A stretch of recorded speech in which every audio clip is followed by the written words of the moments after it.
ҳамарӯза дар қаламрави шаҳру навоҳии кишвар содир намудани ҷиноят, рух додани садамаи нақлиётӣ ва ба амсоли ин чандин ҳолатҳои содир намудани ҷиноят рух медиҳад, ки ҳар яки он аз ҷониби кормандони милитсия ошкор мегардад.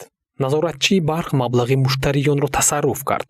дар асоси аризаҳои ворид гардида ба шуъбаи вазорати корҳои дохилӣ дар ноҳияи Ҷаббор Расулов нисбати собиқ назоратчии шабакаҳои барқ дар ҳамин ноҳия Шаҳрванд Бегиҷонов Улуғбек Маъмурович соли таваллудаш 1979 истиқоматкунандаи ҷамоати деҳоти Гулхонаи ноҳияи мазкур барои аз худкунии маблағи аз ҳисоби муштариён пардохтшуда ва мардумфиребӣ тибқи талаботи ду моддаи Кодекси ҷиноятӣ 245 ва 247 парвандаи ҷиноятӣ оғоз гардид. Агар ин нозири шабакаҳои барқ дар давраи фаъолияти хизматӣ маблағи муштариёнро ба суръатҳисоби ташкилот насупорида бошад, баъд аз кор ихроҷ шудан рӯи рост даст ба мардумфиребӣ зада худро то ҳанӯз назоратчии фурӯши барқ муаррифӣ намуда ба бовари муштариёни маишӣ даромада бо ваъдаи мусоидат кардан дар пардохти кам нисбат ба оне ки ҳисобкунаки барқӣ ҳисоб кардааст маблағ ба даст оварда ба манфиати шахсӣ истифода бурдааст. Зарардидагон асосан хоҷагидоронанд, ки барои истифодаи пойгоҳи обкашӣ қувваи барқро истифода бурда баъди муайян шудани ченаки ҳисобкунак ва ба қайдгирии он аз ҷониби шабакаҳои барқ роҳи ҳаллро тавассути Бекҷонов ҷӯй шудаанд.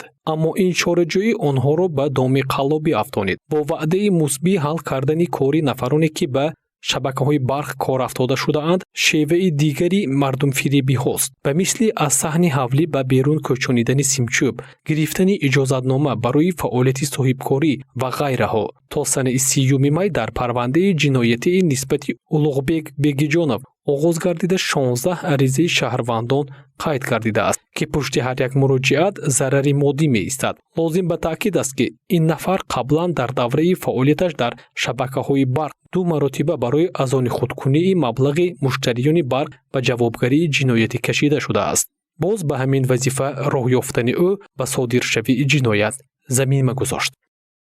Санаи 31 майи соли 2020 тахминан соати 23:30 ронандаи автомашинаи тамғии Lexus RX 350 Мухторов Шараф Насриддинович соли таваллудаш 1988 сокини ноҳияи Файзобод ҳангоми ҳаракат кардан дар роҳи автомобилгарди Ваҳдат Рашт воқеъ дар деҳаи Бӯстон аз ӯҳдаи идора кардани воситаи нақлиёт набаромада пиёдагард Кӯчкинов Нуриддин Худойбердиевич соли таваллудаш 1992 сокинаи ноҳияи Қубодилро пахш намудааст. Дар натиҷа Кӯчкинов ҷароҳатҳои вазнини ҷисмонӣ бардошта дар ҷои ҳодиса ба ҳалокат расидааст. Аз рӯи ин ҳодиса тадқиқот идома дорад.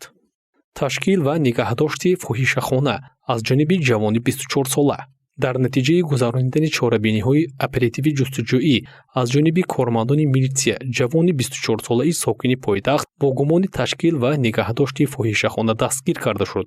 Номбурда хонаи ба иҷора гирифтааш дар кӯчаи Нусратулло Махсум воқеъ бударо ба фоҳишахона табдил дода санаи 29 майи соли 2020 барои алоқаи ҷинсӣ намудан ба марди 29 сола ва зани 31 солаи сокини шаҳри Душанбе шароит фароҳам оварда аз онҳо 200 сомони мукофот пулӣ гирифтааст. Аз рӯи ҳодиса тафтишот идома дорад.